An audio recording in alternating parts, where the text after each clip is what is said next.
నమస్తే, welcome to 4 Sides TV news blaze. నేను మీ సంపత్ కుమార్. ముందుగా బులెటిన్లో హెడ్లైన్స్ చూద్దాం. అక్కంపల్లి రిజర్వాయర్లో కలకలం రేపిన కోళ్లు, బర్డ్ ఫ్లూతో చనిపోయినవే అన్న పోలీసులు.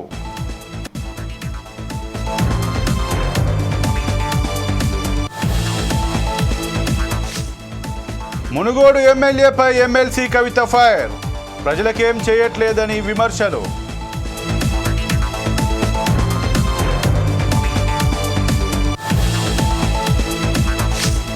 మహబూబాబాద్లో బీఆర్ఎస్ వర్సెస్ కాంగ్రెస్, మాజీ ఎమ్మెల్యే శంకర్ నాయక్ను అడ్డుకున్న పోలీసులు.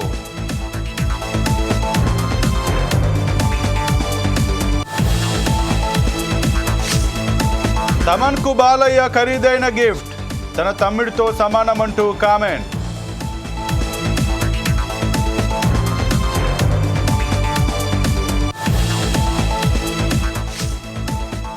ట్రంప్ మరో సంచలన నిర్ణయం, అమెరికా ఆర్మీలోకి ట్రాన్స్జెండర్లకు నో ఎంట్రీ.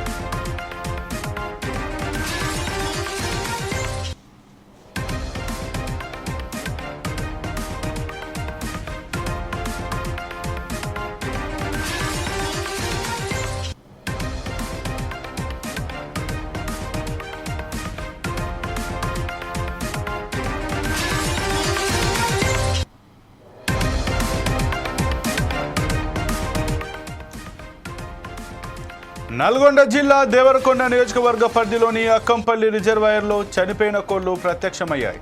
ఈ సంఘటన తీవ్ర కలకలం రేపుతుంది. అక్కంపల్లి రిజర్వాయర్ నుంచే దేవరకొండ నియోజకవర్గంతో పాటు హైదరాబాద్ జంట నగరాలకు తాగునీరు సరఫరా అవుతుంది.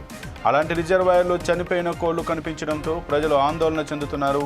దీనిపై సమాచారం తెలుసుకున్న గుడిపల్లి పోలీసులు విచారణ చేశారు. వద్దిపట్లకు చెందిన ఓ కోళ్ల ఫామ్ నిర్వాహకులు బర్డ్ ఫ్లూతో కోళ్లు చనిపోతున్నాయని, దాంతో రాత్రికి రాత్రే వాటిని తీసుకొచ్చి రిజర్వాయర్లో పడేసినట్లు కనుగొన్నారు. పడమటి తండాకు చెందిన రమావత్ రాయమల్లు అనే వ్యక్తిని అదుపులోకి తీసుకున్నట్లు పోలీసులు చెప్పారు.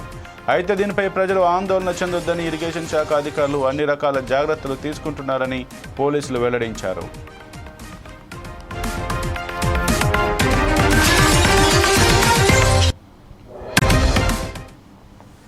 సో కొంతమంది గుర్తు తెలియని వ్యక్తులు కొన్ని చికెన్స్ని, వైరల్ ఇన్ఫెక్టెడ్ చికెన్స్ని ఆ రిజర్వాయర్లో డంప్ చేసినట్టు. సో ఆ రిజర్వాయర్ వాటర్ డ్రింకింగ్ వాటర్గా యూజ్ చేస్తారు నల్గొండ అండ్ హైదరాబాద్ కొన్ని పరిసరాల్లో. సో ఇమీడియట్లీ మేము టీమ్స్ ఫామ్ చేశాము. టీమ్స్ని పుట్టంగండి, వడ్డిపట్ల అండ్ పడమటి తండ, చింతాల దండ ఈ ఏరియాస్లో మేము టీమ్స్ని పంపడం జరిగింది. సో ఆ పర్టికులర్ రిజర్వాయర్ విసినిటీలో అరౌండ్ 20 పౌల్ట్రీ ఫార్మ్స్ ఉన్నాయండి. సో అన్ని పౌల్ట్రీ ఫార్మ్స్ని ఇన్స్పెక్ట్ చేశాము. సో విత్ ఇన్ 2 hours మేము అక్యూజ్ని పట్టుకోవడం జరిగింది. సో అక్యూజ్డ్ పేరు రమావత్ రాయమల్లు, ఇతను పడమటి తండ నుంచి. సో కొన్ని అతని దగ్గర పౌల్ట్రీ ఫామ్ ఉంది. కొన్ని 2-3 days బ్యాక్ నుంచి కొన్ని చికెన్స్ వైరల్ ఫీవర్తో చనిపోవడం జరిగింది. సో తను కొన్నిటిని డంప్ చేశాడు, గుంతకవ్యంలో డంప్ చేశాడు, బరీ చేశాడు. మిగతా వాటిని రిజర్వాయర్లో పడేయడం జరిగిందండి. సో ఇమీడియట్లీ మేము యాక్షన్ తీసుకొని ఆయనని రిమాండ్కి ఇప్పుడు పంపిస్తున్నాము. సో ఈ విషయంలో మేము చెప్పదలసింది ఏంటంటే, ఆయన అగేన్స్ట్ మేము 123 and 272 BNS సెక్షన్ ప్రకారం ఎఫ్ఐఆర్ ఫైల్ చేయడం జరిగింది. ఇమీడియట్ యాక్షన్ తీసుకుంటున్నాము. ఈ కాంటాక్ట్స్లో ప్రజలకు మేము చెప్పాల్సింది ఏంటంటే, అనవసరంగా భయానికి గురి కావద్దండి. సో మేము అన్ని మెజర్స్ తీసుకుంటున్నాము. ఇమీడియట్లీ ఆర్డీఓ గారు కూడా విజిట్ చేయడం జరిగింది. ఇరిగేషన్ డిపార్ట్మెంట్ వాళ్ళు కూడా వచ్చారు, వెటర్నరీ సైంటిస్ట్ వాళ్ళని కూడా పిలిపించాము మేము. సో వాటర్ శాంపుల్స్ని కలెక్ట్ చేసుకొని వెళ్ళారు ఇన్స్టిట్యూట్ ఆఫ్ ప్రివెంటివ్ మెడిసిన్ వాళ్ళు. So apart from that next 1 week వరకు ఇరిగేషన్ డిపార్ట్మెంట్ వాళ్ళు and Hyderabad metro water reason వాళ్ళు డ్రోన్ కెమెరాస్తో మేము ఐడెంటిఫై చేసి ఇమీడియట్లీ క్లీనింగ్ అండ్ శానిటైజేషన్ చేస్తున్నాము. సో ఆ పర్టికులర్ రిజర్వాయర్ వాటర్కి హార్డ్లీ ఇప్పుడు వరకు మాకు కొన్ని చాలా తక్కువ వరకు హెడ్స్ దొరికాయి. ఇమీడియట్లీ మేము వాటిని తీసేయడం జరిగింది. సో ఇది ఇన్ఫెక్షన్ అయితే స్ప్రెడ్ అవ్వదు, ఇన్ఫెక్షన్ ఉంది అని కూడా ఏం కన్ఫర్మ్ అవ్వలేదు. సో దానికి వేరే ఇక ఇదే విషయానికి సంబంధించి మరింత సమాచారం మన నల్గొండ ప్రతినిధి హరికృష్ణ అందిస్తారు. హరికృష్ణ, చెప్పండి. ఏదైతే అక్కంపల్లి రిజర్వాయర్లోనైతే కొన్ని కోళ్ళు అయితే బర్డ్ ఫ్లూ సోకిన కోళ్ళను అయితే వేసినట్టుగా తెలుస్తుంది. వాటిని ఎవరైతే రమావత్ రాయమల్ అనే వ్యక్తి అయితే వేసినట్టుగా తెలుస్తుంది. దీని గురించి మీ దగ్గర ఉన్న పూర్తి సమాచారం ఏంటి? అతనిపైన పోలీసులు ఏ విధమైన చర్యలు తీసుకున్నారు? ఇక్కడ చూసుకున్నట్టయితే రాష్ట్ర వ్యాప్తంగా 2 తెలుగు రాష్ట్రాల్లో బర్డ్ ఫ్లూ వ్యాధి సోకుతుంది అని చెప్పేసి ఆల్రెడీ మనకు తెలుసుకునే ఉంది. దీనిలో భాగంగా మన నల్గొండ జిల్లా దేవరకొండ నియోజకవర్గం పరిధిలో అక్కంపల్లి రిజర్వాయర్లో చనిపోయిన కోళ్లు ప్రత్యక్షమయ్యాయి. ఈ సందర్భంగా ఈ సంఘటన తీవ్ర కలకలం రేపుతుంది. అక్కంపల్లి రిజర్వాయర్ నుండి దేవరకొండ నియోజకవర్గంతో పాటు హైదరాబాద్ జంట నగరాలతో తాగునీరు సరఫరా అవుతుంది. అలాంటి రిజర్వాయర్లో చనిపోయిన కోళ్లు కనిపించడంతో ప్రజలు ఆందోళన చెందుతున్నారు. దీనిపై సమాచారం తెలుసుకున్న గుడిపల్లి పోలీసులు విచారణ చేశారు. వదిపట్లకు చెందిన ఓ కోళ్ల ఫామ్ నిర్వాహకులు బర్డ్ ఫ్లూతో కోళ్లు చనిపోతున్నాయని, దాంతో రాత్రికి రాత్రి వాటిని తీసుకొచ్చి రిజర్వాయర్లో పడేసినట్లు కనుగొన్నారు. పడమటి తండకు చెందిన రమావత్ రాయమల్లు అనే వ్యక్తిని అదుపులోకి తీసుకున్నారు పోలీసులు. అయితే దీనిపై ప్రజలు ఆందోళన చెందొద్దు అని ఇరిగేషన్ శాఖ అధికారులు అన్ని రకాల జాగ్రత్తలు తీసుకుంటున్నారని పోలీసులు వెల్లడించారు. అయితే హరికృష్ణ, ఏదైతే ఈ అక్కపాలెం ఏ రిజర్వాయర్ అయితే ఉందో ఈ రిజర్వాయర్ నుంచి అయితే హైదరాబాద్తో పాటు ఇటు 600 గ్రామాలకు కూడా మంచినీరు అయితే సరఫరా చేస్తున్నట్టుంది. ఇక దీనికి సంబంధించి అధికారులు అక్కడ ఏ రకమైన శుద్ధీకరణ పనులు చేపట్టారు, దీని గురించి ఏ రకమైన ప్రత్యామ్నాయ చర్యలు తీసుకుంటున్నారని మీకు తెలిసింది? ఇప్పటికే ఇరిగేషన్ శాఖ అధికారులు ముమ్మరంగా వాటి నీటి శుద్ధి కార్యక్రమాన్ని చేపట్టారని, ప్రజలకి ఎటువంటి హాని కలగదని, దీనివల్ల దానికి సంబంధించి ముందస్తు చర్యలు తీసుకుంటున్నామని వెల్లడించారు. Okay, thank you Harikrishna.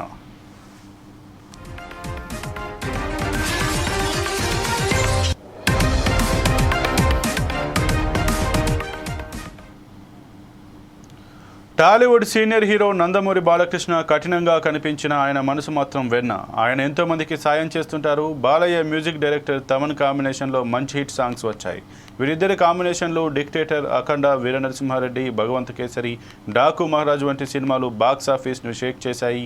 Background score గురించి ప్రత్యేకంగా చెప్పనవసరం లేదు.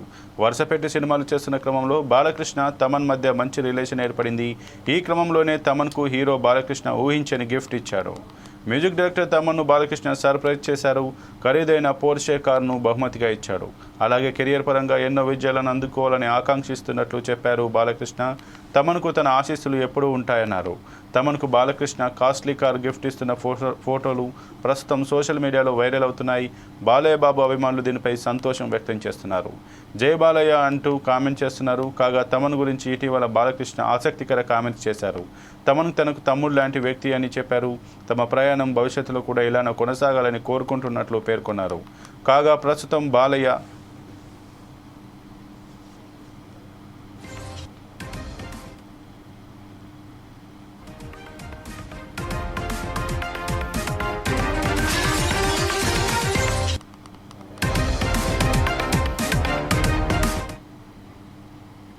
అమెరికా అధ్యక్షుడు డొనాల్డ్ ట్రంప్ మరో సంచలన నిర్ణయం తీసుకున్నారు. స్త్రీ పురుషులకు మాత్రమే గుర్తింపు ఉంటుందని, మరో జెండర్ను తాము గుర్తించబోము అని ఇప్పటికే ప్రకటించారు. తాజాగా ఇదే అంశంలో మరో సంచలన డెసిషన్ తీసుకున్నారు. అమెరికా ఆర్మీలోకి ట్రాన్స్జెండర్లను ఎంపిక చేయబోము అన్నారు డొనాల్డ్ ట్రంప్. ఈ మేరకు సైన్యంలోకి ట్రాన్స్జెండర్ ఎంట్రీపై నిషేధం విధిస్తున్నట్లుగా ఉత్తర్వులను కూడా జారీ చేశారు. ఈ ఉత్తర్వులు వెంటనే అమలులోకి వస్తాయని ఆయన ప్రకటించారు. ఇక ఇదే విషయాన్ని అమెరికా ఆర్మీ కూడా వెల్లడించింది. సైన్యంలో విధులు నిర్వహిస్తున్న సమయంలో కూడా లింగ మార్పిడికి అనుమతించేది లేదని స్పష్టం చేసింది అమెరికా ఆర్మీ. ఇక అమెరికా ఆర్మీలో లింగ మార్పిడి ఆపరేషన్లకు సంబంధించి ప్రాసెస్లో ఉన్న అప్లికేషన్లన్నింటినీ నిలిపివేస్తున్నట్లు అమెరికా ఆర్మీ ప్రకటించింది. ఇప్పటికే సైన్యంలో విధులు నిర్వహిస్తున్న ట్రాన్స్జెండర్లు పూర్తికాలం సేవలు అందించవచ్చని పేర్కొంది. కాగా ప్రభుత్వ పథకాలు, ఇతర సందర్భాల్లో పౌరుల గురించి స్వీకరించే దరఖాస్తులలో జెండర్ కాలంలో ఆడ మగ మాత్రమే ఉంటుందని తెలిపారు. ట్రాన్స్జెండర్కు అవకాశం ఉండబోదని ఇటీవల అమెరికా అధ్యక్షుడు డొనాల్డ్ ట్రంప్ పేర్కొన్నారు. అంతేకాదు మహిళలు క్రీడల్లో ట్రాన్స్జెండర్లు పాల్గొనడాన్ని కూడా ట్రంప్ నిషేధించారు.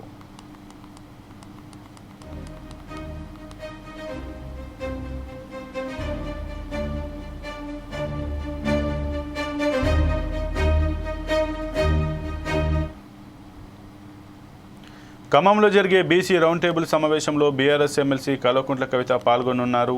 ఈ క్రమంలోనే ఆమె ఖమ్మంకు వెళ్తుండగా చౌటుప్పలో ఘన స్వాగతం పలికారు. మునుగోడు నియోజకవర్గం ఇన్ఛార్జ్ కూసుకుంట్ల ప్రభాకర్ రెడ్డి ఆధ్వర్యంలో కవితకు స్వాగతం పలికారు బీఆర్ఎస్ కార్యకర్తలు. మునుగోడులో రాజగోపాల్ రెడ్డి ఎమ్మెల్యేగా ఉన్నారని, ఆయనకు తన నియోజకవర్గ సమస్యలను పట్టించుకోవడం లేదని ఎమ్మెల్సీ కవిత ఆరోపించారు. RRR రైతులు ఇబ్బందులు పడుతున్నారని చెప్పారు. ఈ సమస్యను సీఎం రేవంత్ రెడ్డి వెంటనే పరిష్కరించాలని ఎమ్మెల్సీ కల్వకుంట్ల కవిత డిమాండ్ చేశారు.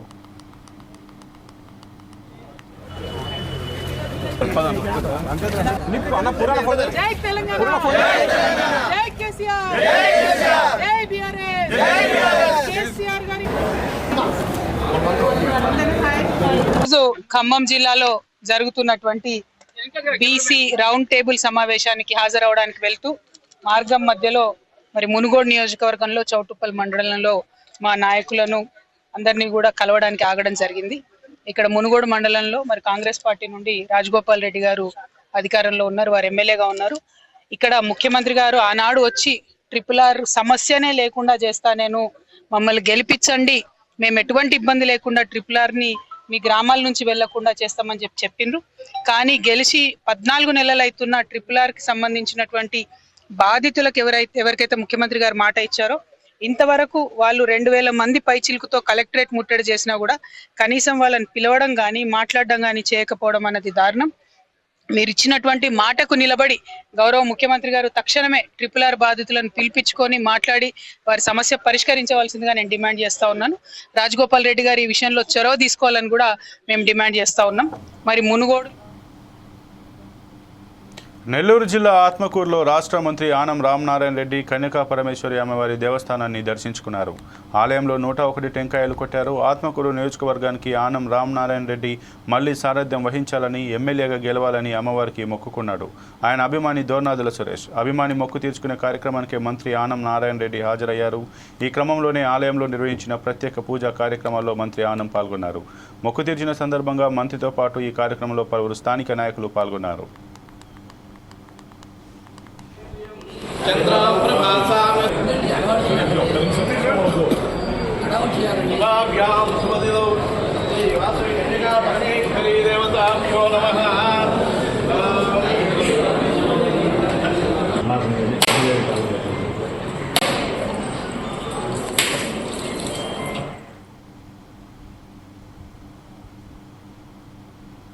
ఏలూరు జిల్లా కామవరపుకోటలోని భద్రకాళి సమేత వీరభద్ర స్వామి వారి రథోత్సవం ఘనంగా జరిగింది. వేల మంది భక్తుల మధ్య రథోత్సవం కొనసాగింది. ఈ కార్యక్రమంలో విచిత్ర వేషధారణతో పాటు కాళికామాత, బేతాళ నృత్యాలు, శివపార్వతుల వేషధారణలు అందరినీ ఆకట్టుకున్నాయి. అలాగే కొందరు వేసిన కోలాటాలు ఉత్సాహాన్ని నింపాయి. మొత్తం ఈ రథోత్సవం అంగరంగ వైభవంగా జరిగింది. ఇక రథోత్సవం వేళ ఎక్కడా ఎలాంటి అవాంఛనీయ సంఘటనలు జరగకుండా పోలీసులు అన్ని భద్రతా చర్యలు తీసుకున్నారు. సీసీ కెమెరాలు, డ్రోన్ కెమెరాలతో ఎప్పటికప్పుడు పరిస్థితిని సమీక్షించారు. పూర్తిస్థాయి నిఘా నీడలో రథోత్సవం జరిగింది. పోలీసులకు అన్ని విధాలుగా భక్తులు సహకరించడంతో ఎలాంటి ఆటంకం లేకుండా జరిగిందని పోలీసులు చెప్పుకొచ్చారు.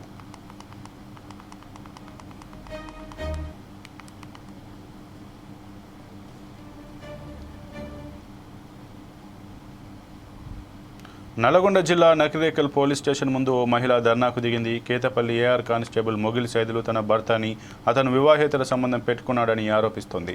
తన మేనకోడలితోనే ఈ సంబంధం కొనసాగించడంతో బాధిత మహిళ బోరున విలిపిస్తోంది. తన భర్తపై చర్యలు తీసుకోవాలంటూ నకిరేకల్ పోలీస్ స్టేషన్లో ఇటీవల ఫిర్యాదు కూడా చేసినట్లు తెలిపింది. అయితే పోలీసులు దీన్ని పెద్దగా పట్టించుకోలేదు. అంతేకాదు సైదులు కానిస్టేబుల్ కావడంతో పోలీసులు అతని వెంటే ఉన్నారని, అతను చెప్పిందే నమ్ముతున్నారని సదరు మహిళ వాపోయింది. ఈ క్రమంలో నకిరేకల్ ఎస్ఐ సురేష్ తప్పుడు రిపోర్టును సృష్టించాడని ఆరోపిస్తూ పోలీస్ స్టేషన్ ముందు ఆందోళనకు దిగింది బాధిత మహిళ. తన భర్త సైదులపై పోలీసు ఉన్నతాధికారులు స్పందించి చర్యలు తీసుకోవాలంటూ డిమాండ్ చేస్తోంది.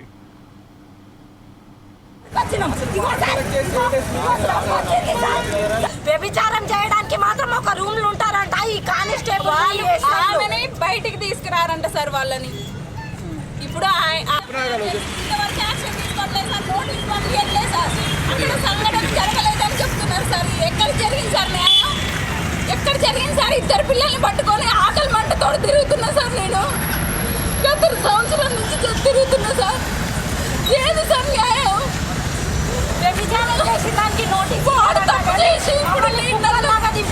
నన్ను బదనం చేస్తాడు సార్. నేను ఇప్పుడు తప్పుడు కేసు పెట్టిందని అయినా సార్. నేను సంఘటన జరిగిన దగ్గర ఏం జరగలేదు, అమ్మాయి కాలేజీలో ఉందని నిరూపిస్తుంది సార్.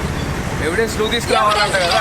నన్ను తీసుకురమ్మంటారు వాడు సార్. కొడుతుంటే నువ్వు వీడియో నన్ను తీసుకురమ్మంటారు సార్. నేను ఎక్కడి నుంచి తీసుకురావాలి సార్ ఎవిడెన్స్? ఇద్దరు పిల్లలు పెట్టుకొని నేను ఎక్కడికి వెళ్ళాను సార్? చెప్పండి సార్, మీరే న్యాయం చెప్పండి సార్. ఇదేం చేస్తున్నావు, ఎట్లా చేస్తున్నావు నాకు సంబంధం లేదు సార్. నా ఇద్దరు బిడ్డలు ఆగమవుతారు సార్.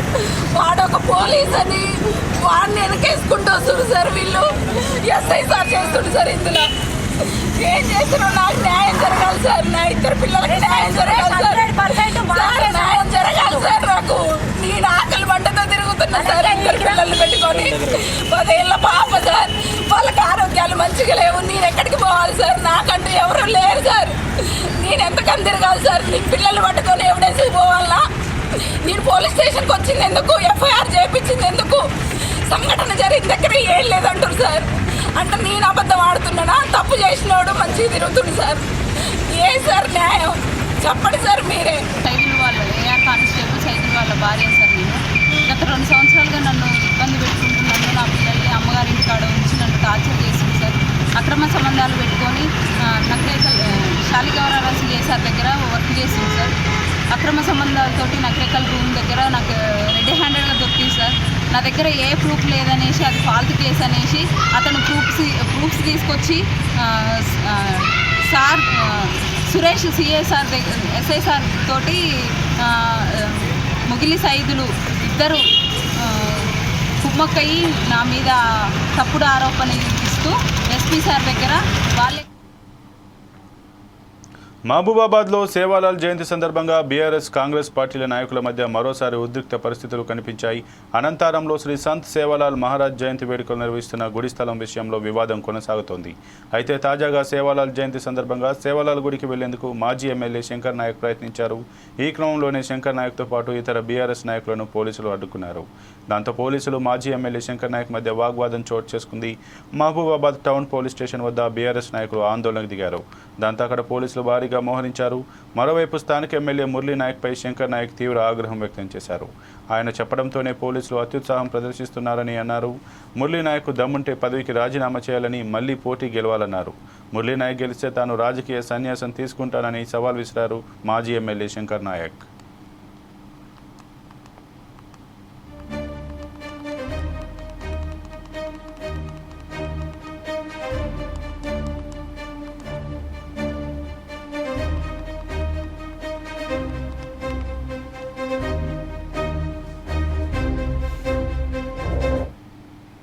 ఉన్నప్పుడు ఏ ఒక్క రోజు కూడా పోలీసులు ఇలా ప్రవర్తించలేదు.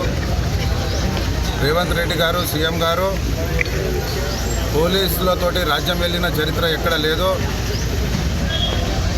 మీరు ప్రజలను మరి రక్షిస్తున్నారా భిక్షిస్తున్నారా అనేది మీ విజ్ఞతకే వదిలిపెడుతున్నాం. శాంతియుతంగా మాకు డిస్ట్రిక్ట్ అధికారులు కలెక్టర్ గారు ఎస్పీ గారు చెప్పారు. మేము శాంతియుతంగా టెంపుల్ దగ్గరికి వెళ్తుంటే వందలాది మంది పోలీసులతోటి మరి ఈ జుల్లుం ఏంటిదో నాకు అర్థం కావట్లేదు. మీరు ప్రజలను రక్షించడానికి ఉన్నారా, ప్రజలను శిక్షించడానికి ఉన్నారా? ఇది ప్రజలు గమనిస్తున్నారు. మీ కాంగ్రెస్ చేసే నేరాలు ఘోరాలు. నేను ఒక్కటే, మీరు అక్కడ లగచర్లలో కూడా ఇలాగే చేశారు. ఎట్లా బుద్ధి చెప్పారో ప్రజలు మీకు ఇంకా సిగ్గు శరం రాలేదు. దయచేసి మనిషికి సిగ్గు శరం లజ్జ అనేది ఉండాలి. అరే శాంతియుతంగా దేవుడి దగ్గరికి మా లంబాడో వాళ్ళు లంబడోళ్ళు మేము సుద్దరోళ్ళమా? వాళ్ళకు డీజీలు వేసి పర్మిషన్ ఇస్తారు. మేము నిర్మించిన అక్కడ ఎవరిని అయ్యే సొత్తు కాదు, నా సొత్తు, నా రక్త బొట్టుతోటి నేను నిర్మించడం జరిగింది. ఇంకా పూర్తి కాలేదు. అక్కడ నేను కొన్నా. అదేమైనా గవర్నమెంట్ కట్టించిందా, లేకుంటే ఎవరైనా దాతలు ఇచ్చి కట్టించారా? అక్కడ పోయేటోడికి సిగ్గు శరం ఉండాలా. ఏం లేకుండా అదేదో గవర్నమెంట్ టెంపుల్ కట్టినట్టు, గవర్నమెంట్ ఆస్తి ఉన్నట్టు ఈ జుల్లుమేంటిది అని చెప్పేసి నేను ప్రభుత్వాన్ని అడుగుతున్నా, పోలీస్ అధికారులను అడుగుతున్నా. ఎప్పుడు మీ రోజులు ఉండవు, జాగ్రత్త. దీనికి మూల్యం తప్పకుండా చెల్లించుకుంటారు మీరు. ఎప్పుడు కాలం చాలా గొప్పది, కాలం నిర్ణయిస్తుంది. మన ప్రియతమ నాయకులు కేసీఆర్ గారు ఎప్పుడు ఇలా చేయలేదు. పేద ప్రజలు అందున ఉన్నారు, రైతులు అందున ఉన్నారు, ఎస్సీ ఎస్టీ బీసీ మైనార్టీ సబండ జాతులు వెనుక ఉన్నారు. ప్రతి పండుగకు మేము గౌరవించాం, ప్రతి పండుగకు మన డబ్బులు ఇచ్చారు మన ప్రభుత్వం. ఎంత ఘనంగా చేసుకున్నాం, ఎంత శాంతియుతంగా చేసుకున్నాం. ఏంటిది? ఇదేనా శాంతియుతం? ఇదేనా పాలన? ఇదేనా ప్రభుత్వం చేసే పనులు? దయచేసి రేవంత్ రెడ్డి గారు మీరు చాలా టూ మచ్ చేస్తున్నారు. మీలో కాల గర్భంలో కలిసిపోతారు. ఎంత అసలు చరిత్రలో కూడా మేము ఇన్ని తిట్లు వినలేదు. ఒక సీఎంకి ఇంత ప్రజలకి ఇంత తిట్టండగా ఇదా పోలీసులతోటి రాజ్యం వెళ్తావా? తెలియదా? శాంతియుతంగా. ఇక ఇదే అంశానికి సంబంధించి మరింత సమాచారం మా బ్యూరో చీఫ్ సుధాకర్ అందిస్తారు. సుధాకర్, చెప్పండి, ఏదైతే మహబూబాబాద్లో సేవాలాల్ జయంతి సందర్భంగానైతే ఇటు శంకర్ నాయక్ని వెళ్లకుండానైతే పోలీసులు అడ్డుకున్నట్టుగా తెలిసింది. ఇప్పుడు ప్రస్తుతం అక్కడ పరిస్థితి ఎలా ఉంది? దీనికి గల కారణాలు ఏంటి? కూడా చూసుకోవచ్చు. ఫిబ్రవరి 15 వస్తే మాత్రము తెలంగాణ రాష్ట్ర వ్యాప్తంగా లంబాడిలో అంటే గిరిజన సేవలాల్ మహారాజ్ జయంతి వేడుకలు రంగరంగ వైభవంగా జరుపుకుంటారు. ఈ నేపథ్యంలో చూసుకుంటే మాత్రం ఈసారి ఇదే సేవలాల్ మహారాజ్ జయంతి వేడుకలు మాత్రం రాజకీయంగా ఒక రగడ సృష్టించగలుగుతూ ప్రస్తుతం చూసుకుంటే మాత్రం మహబూబాబాద్ జిల్లా కేంద్రంలో వచ్చేసి సేవలాల్ మహారాజ్ కు సంబంధించిన ఒక దేవాలయం ఉంది. ఆ దేవాలయానికి మాజీ ఎమ్మెల్యే శంకర్ నాయక్ తన బీఆర్ఎస్ కార్యకర్తలతోటి మరికొంత గిరిజనులతో తెలిసి ఆ దేవుని దర్శించుకుందామని నడుతున్న నేపథ్యంలో మాత్రము కొంతమంది అక్కడికి వెళ్తున్న నేపథ్యంలో పోలీసులు వాళ్ళు అనుకున్న పరిస్థితి నెలకొంది. అయితే ఈ గతంలో కూడా మేము అధికారులు కూడా ఇదే సేవలాల్ మహారాజ్ జయంతి కార్యక్రమం ఘనంగా జరుగుతున్నాము. కానీ ఈసారి మాత్రం కాంగ్రెస్ పార్టీ అధికారంలో వచ్చిన తర్వాత ఎవరైనా సరే టీఆర్ఎస్ కానీ కాంగ్రెస్ కానీ బీజేపీ కానీ ఎవరైనా సరే గిరిజనులు కాబట్టి లంబాడీలు వాళ్ళ పునర్జగమైన సేవలాల్ మహారాజ్ జయంతి వేడుకలకు వెళ్తున్న మాత్రం పోలీసులు అడ్డుకోవడం ఏంటి, ఇది చాలా విదూరంగా ఉందని మాత్రం శంకర్ నాయక్ వాళ్ళ ఘాటుగా వ్యక్తం చేయడం జరిగింది. అంటే అక్కడికి వెళ్తున్న అంతేకాకుండా ప్రస్తుత ఎమ్మెల్యే కూడా అక్కడికి వెళ్తున్న నేపథ్యంలో మాత్రం ఆ ఎమ్మెల్యే వచ్చేసి వారికి ఆ కార్యకర్త మధ్య తీవ్ర ఉద్రిక్త వాతావరణం నెలకొంది. ఈ నేపథ్యంలో మాజీ ఎమ్మెల్యే శంకర్ నాయక్ మాట చెప్పడం జరిగింది. మేము గతంలో ఉన్నప్పుడు మాత్రము సేవలాల్ మహారాజ్ జయంతి వేడుకలు మాత్రము రాష్ట్ర ప్రభుత్వమే సెలవు ప్రకటించి ఆ జయంతి వేడుకలకు కొంత నిధులు కేటాయించడం జరిగింది. కానీ ఈసారి కాంగ్రెస్ ప్రభుత్వ హయాంలో వచ్చిన చూస్తున్నా మాత్రము మురళీ నాయక్ వచ్చిన ఎమ్మెల్యే వచ్చేసి అక్కడ వెళ్తున్న నేపథ్యంలో మురళీ నాయక్ మీద మాత్రం ఎమ్మెల్యే శంకర్ భాగవతం చేశారు. ఈసారి నీకు సిగ్గు శరం ఉంటే అనకూడదు, బూతు మాటలతోటి ఎవరు మాటలతో మాట్లాడుకుంటూ నువ్వు ఈసారి ఎమ్మెల్యేగా రాజీనామా చెయ్యి, నేను కూడా బదిలీ అవుతాను, నువ్వు నన్ను ఎమ్మెల్యేగా రాజీనామా చేసిన తర్వాత మళ్ళీ గెలిస్తే మాత్రం ఖచ్చితంగా నేను రాజకీయ సన్యాసం తీసుకుంటానని మాత్రం మాజీ ఎమ్మెల్యే శంకర్ చెప్పడం జరిగింది. ఒకటే చూసుకోవచ్చు, లంబాడీలో ఎస్టీకి సంబంధించిన వాళ్ళకి వచ్చేసి వీళ్ళ కులదేవం వచ్చి సేవలాల్ మహారాజ్ ప్రతి ఏటా 17 రోజులు మాత్రం ఈ రోజు వచ్చేసి తెలంగాణ రాష్ట్ర వ్యాప్తంగా లంబాడీలు కానీ గిరిజనులు కానీ ఈ సేవలాల్ మహారాజ్ జయంతి వేడుకలు జరుపుకుంటారు. ఈ నేపథ్యంలో కాంగ్రెస్ పార్టీకి కానీ బీఆర్ఎస్ పార్టీకి సంబంధించిన నాయకులు ఈ సేవలాల్ మహారాజ్ జయంతి వేడుకలు మొత్తం రాజకీయంగా చూసుకొని ప్రజల మనోభావాలు దెబ్బతినే విధంగా అలాగే ఆ దేవుని మనోభావాలు దెబ్బతినే విధంగా ప్రయత్నిస్తున్నారు చూస్తాం. అయితే సుధాకర్, మరి ఈ ఆలయానికి సంబంధించి ఆలయ విషయంలో ఏదైతే సేవలాల్ మహారాజ్ సంబంధించినటువంటి ఆలయం విషయంలో మరి ఎందుకు వివాదం తలెత్తుతుంది, ఎందుకు ఆయనను పంపించట్లేదు, దీనిపైన పోలీసులు ఏ విధంగా స్పందిస్తున్నారు, అందుగల కారణాలు ఏమైనా చెప్పారా?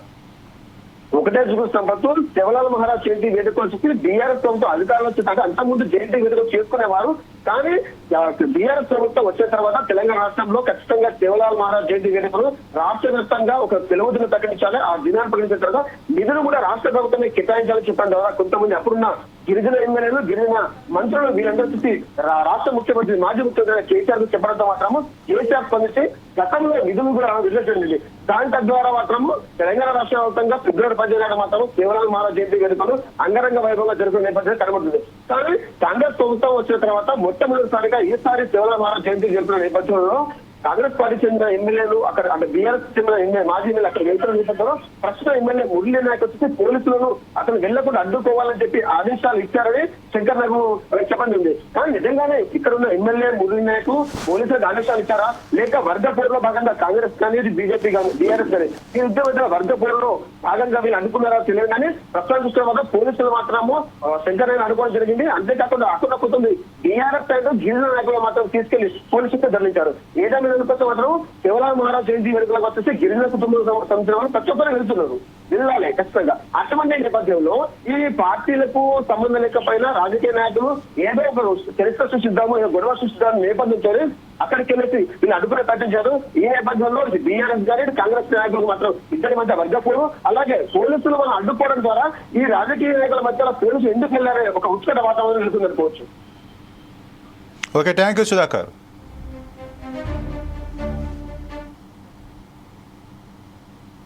ఇక ఇవి ఇప్పటివరకు బులెటిన్ అప్డేట్స్. మరిన్ని అప్డేట్స్ కోసం చూస్తూనే ఉండండి 4 Sides TV.